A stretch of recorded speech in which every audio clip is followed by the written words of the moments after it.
Going to talk about 5 awesome rock songs from movies. There'll be timestamps in the description that you can navigate through the video if you'd like to that way.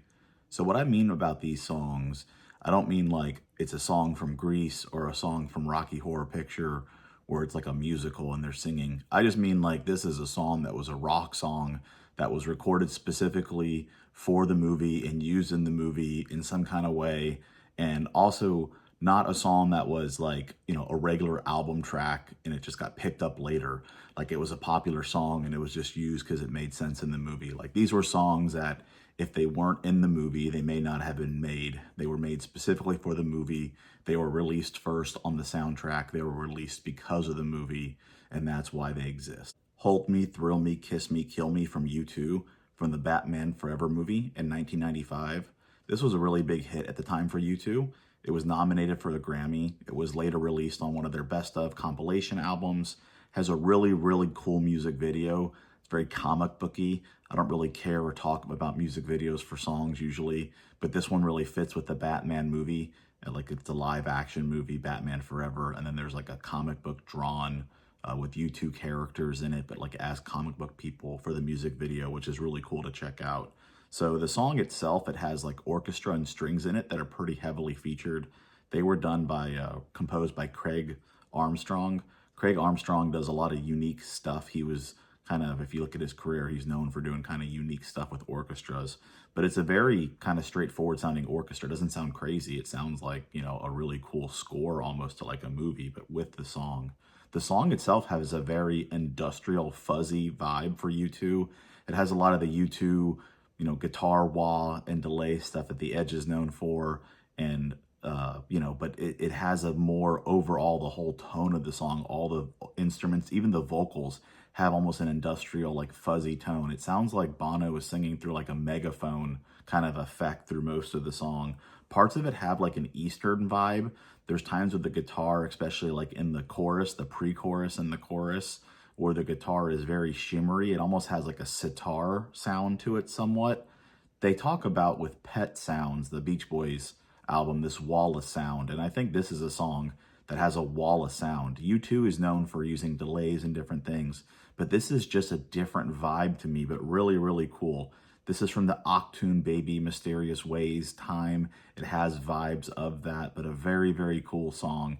U2 was trying to get Bono, I think, or Bono himself wanted to be in the movie with like some cameo. I don't think that worked out. And then this song was used as a way to do something with the movie when Bono wasn't acting in it. The Touch by Stanbush for the Transformers, the movie from 1986. What an amazing, amazing 80s song.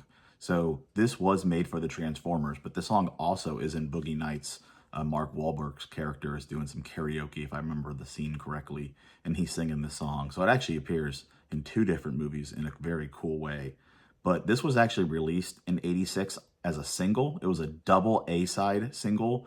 I don't know how common that was. The other A-side was a Dare to Be Weird or something like that. It was a Weird Al song. I may have the title wrong, but it was something like that. This song, man, the guitar tone in the beginning, it's a affected kind of keyboardy sounding guitar, but he comes in with "You Got the Touch, You Got the Power," and you hear this awesome guitar tone, awesome guitar riff. There's awesome guitar solos. The lyrics are amazing. The vocal performance is amazing. The Touch is such a great, great song. Maybe, in my opinion, the most underrated song of all time. If you don't know The Touch by Stanbush, go listen to The Touch. You got the touch, you got the power. When all hell's breaking loose, you'll be right in the eye of the storm. It's amazing. Check it out. Mighty Wings by Cheap Trick on the Top Gun soundtrack in 1986. This song for Cheap Trick is very keyboard heavy. Part of the reason it's very keyboard heavy, this song was written by Hans Hugo Harold Flattermeyer. Very unique sounding, long, strange name. The reason I know that name is because he's the guy who wrote the Beverly Hills Cop like theme, the Axel F, I think it's called, bum bum bum ba dum bum bum bum, like dum da da bum bum bum ba dum ba ba, something like that. He wrote that, super famous for that, but he also wrote the Top Gun theme. So wrote themes for movies and stuff, but this is a song that he wrote that Cheap Trick played. Very, very cool. Again, very keyboard heavy for Cheap Trick, But there is a really, really cool guitar solo and cool guitar parts in the song too. The song inspired the Ken from Street Fighter theme. If you listen to the song, you listen to the theme on Ken from the early Street Fighter games, you know, you'll hear it for sure. The drums, I think, are programmed. They have a very Def Leppard sound. I mean, people did program drums a lot. All that Def Leppard hits were all programmed drums, much to Def Leppard's chagrin. Drummer did not want to have it that way, but that's just how it was. So I don't care that they're programmed drums. You know, this song's really overshadowed by Danger Zone. To me, this is such a better song than Danger Zone. Robin Zander gets a better performance than Kenny Loggins. I love Kenny Loggins, but sings it better. Take Me on Your Mighty Wings Tonight. Such a cool lyric. This has the guitar solo I mentioned is cool, but it's really unique. I feel like Cheap Trick and the Cars are both bands that are super underrated and bands that are known for having really cool guitar solos that are, you know, unique and different, and this has one of those for sure. Humans Being by Van Halen from the Twister movie in 1996. This was a Sammy Hagar Van Halen song. It's actually, I think, the last song that they recorded with Sammy Hagar before he really left the band, you know, the first time he was in the band for like the majority of the time before there were like any reunions or anything. This was a hit at the time. They played it live. Again, it was the last thing Sammy did. So when they had the next singer, Gary Cherone, for a little while, they did it live with Gary Cherone. When Sammy Hagar came back and they did reunion stuff, they did it live with Sammy Hagar. So it was an awesome, awesome song. It was in a cool scene in Twister where it's playing on the radio and then they have to get going and they turn the radio off and you hear it. So this song has a really cool guitar intro. This is a time in Van Halen where you got a lot of keyboard and intros. You know, in the early Van Halen days, you didn't get this. This reminds me of an earlier Van Halen song in some of the structure and how it's put together. The vocals are very unique, where it has most of the time in the verses and parts that aren't the chorus, like more than one voice. I think it's Sammy Hagar most of the time. There's more than one Sammy Hagar voice, and there's additional voices even. It's like they're all singing over top of each other. There's one main part, but then there's all these other things like talking and doing parts.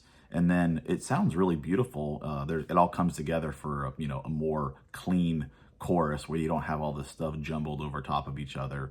There's really, really aggressive sounding drums coming from Alex. It sounds awesome. There's a very long bridge that's like a guitar solo, not super shreddy, very melodic. There's shreddy aspects to it, but it's a very extended bridge with a solo pretty much the whole time. Very, very cool, different song for Van Halen, and a unique song. Being the last one that was recorded with Sammy, sounded different, sounded like a lot of the stuff didn't sound at the time for Van Halen, and it's awesome. Sleeping Awake from P.O.D. from the Matrix Reloaded movie in 2003. What was really unique about this soundtrack was this was one of the first times where they had the score of the movie and then the soundtrack, any songs that were used in the movie that were like both released together on like a double album. I think it's pretty common today, but this is, 20 some years ago. It wasn't really that common to do that then. So this is also released, I think, later for P.O.D. as like a bonus track or something on an album, but it was made for the movie, was used in the movie in the end credits. It has a really, really cool start. It just starts singing and gets into it right away. The lyrics are obviously inspired by the movie, and the song was written specifically for the movie. They talk about Zion, which is a place, in the movie and stuff like that. The drums, I think, are the coolest part of the song. It's just a cool rock, heavy rock, like metal-y song. But the drums, I think the drums sound awesome in this song. The guitar tone is pretty cool. And like the main riff they do in the beginning, I think is cool. I like that. There's parts where the band kind of drops out and, stops. And I think that stuff's cool. The song does get a little repetitive towards the end. It's not that long. It's like 3.5 minutes long. Could have been like a 2-minute long song, and it probably would have been cool 2.5. So other than it getting a little bit repetitive at the end, song's a really cool song. And this is one of the only songs on this list that was, I think, other than maybe Mighty Wings, like really, really written for the movie in a unique way. Mighty Wings could be about any Top Gun style, fighter jet movie. But this song was specifically for The Matrix and that movie.